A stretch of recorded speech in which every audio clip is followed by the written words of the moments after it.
Hello दोस्तों, मैं हूं सैफ और मेरा एक यूट्यूब चैनल है जिसका नाम है स्पीक विथ एक्सपर्ट। और आज हम बात करने वाले हैं, इस चैनल के माध्यम से आप सबको बताना चाहते हैं कि मैं मोटिवेशनल बुक से स्टडी करके कुछ मोटिवेशनल टिप्स देता हूं। और आज हम बात करने वाले हैं, एक बुक है जिसकी पिछला चैप्टर भी चला था और सेकेंड चैप्टर ये समझ लें, इसका नाम है think and grow rich, Napoleon Hill की बुक है। तो आज हम 3 स्टेप्स 3 से बात करेंगे। Auto suggestion. हमारा सबकॉन्शियस माइंड असल में उपजाऊ ज़मीन की तरह होता है। हम अगर इसमें काम के बीज नहीं डालेंगे तो इसमें घास फूस उगने लगेगी। इसके लिए हमें ऑटो सजेशन या सेल्फ सजेशन की ज़रूरत होती है, ताकि हमारे दिमाग में बेकार का कचरा ना उगे। हम खुद इतने काबिल हैं कि अपने सबकॉन्शियस दिमाग में आने वाले सभी ख्याल को चुन सकते हैं। हमारा यही सबकॉन्शियस माइंड हमारे सच को हकीकत बनाता है। लेकिन ऐसा करने के लिए हमें ऑटो सजेशन से इस तक पहुंचना होगा। इसीलिए तो कहते हैं कि अपने दिमाग में हमेशा पॉजिटिव सोच विचार से भरें। और जब हम इस पर कंट्रोल नहीं कर पाते हैं तब ही हमारी हार होती है। ये बात हर दिन दोहराएं कि आप क्या चाहते हैं। अगर आप अमीर होना चाहते हैं तो इसके लिए तैयार रहें। अपनी इस चाहत को अपनी आदत बना लें।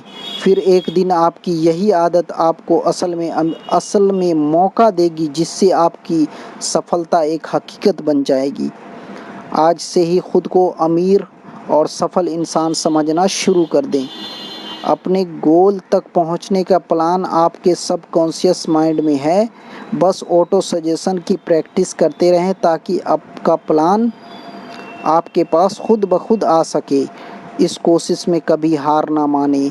ये बात समझ ले दोस्तों, आपको कुछ भी मुफ्त में नहीं मिलने वाला है।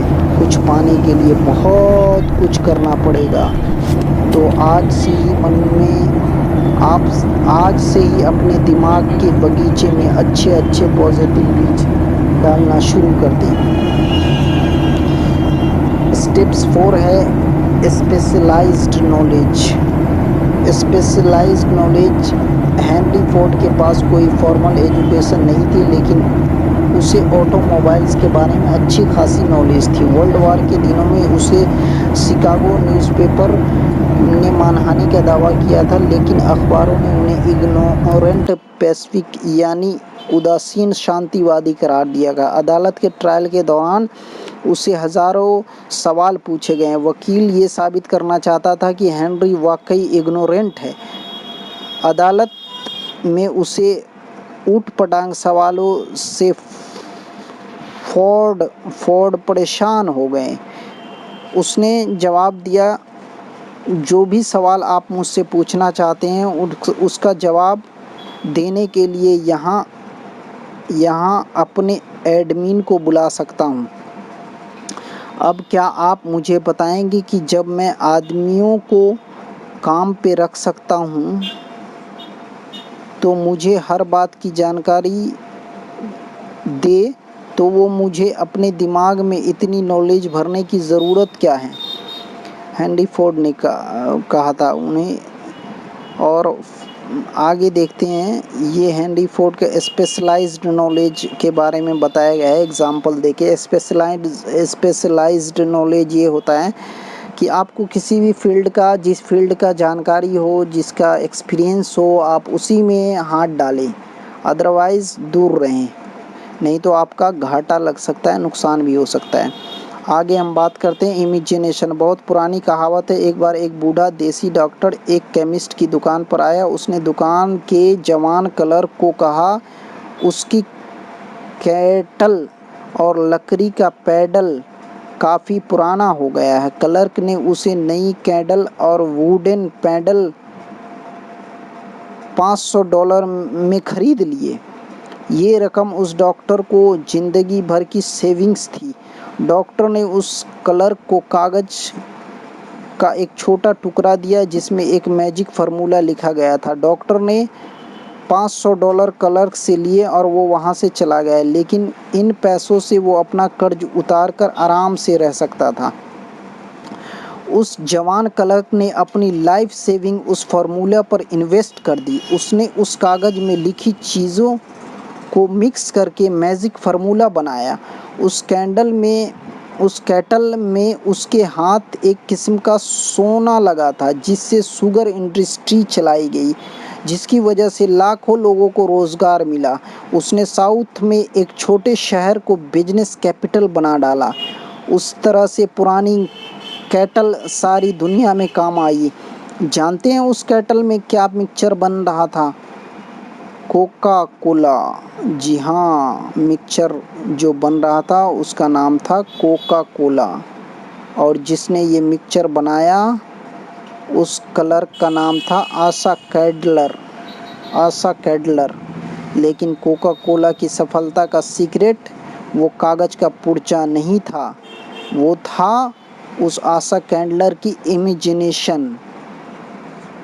हमारी चाहतों को पूरा करने के लिए इमेजिनेशन की ज़रूरत होती है ताकि यह हकीकत बन पाए।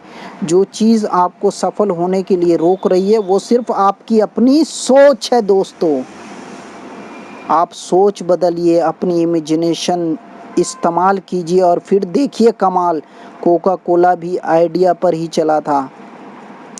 आज जो जितने भी हमारे आसपास गैजेट्स दिखते हैं, सोशल मीडिया जैसी चीज़ें दिखती हैं, ये सब किसी न किसी की आइडिया का नतीजा है। इसीलिए आइडिया अपना बदलिए और सफलता पाइए। आपका आइडिया ऐसा होना चाहिए जो हर तरह के क्रिटिक्स को झेल सके। इसमें आपको हार, निराशा, डिस्करेजमेंट भी मिल सकती है, तो इन सब बातों के लिए भी तैयार रहें।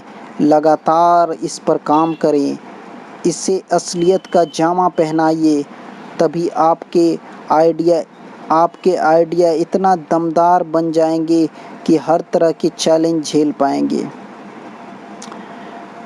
तो इस समरी को आज यहीं समाप्त करते हैं और आगे देखेंगे नेक्स्ट समरी।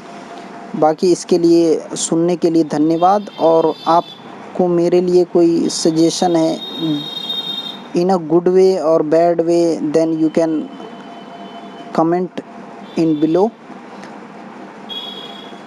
और सुनने के लिए धन्यवाद।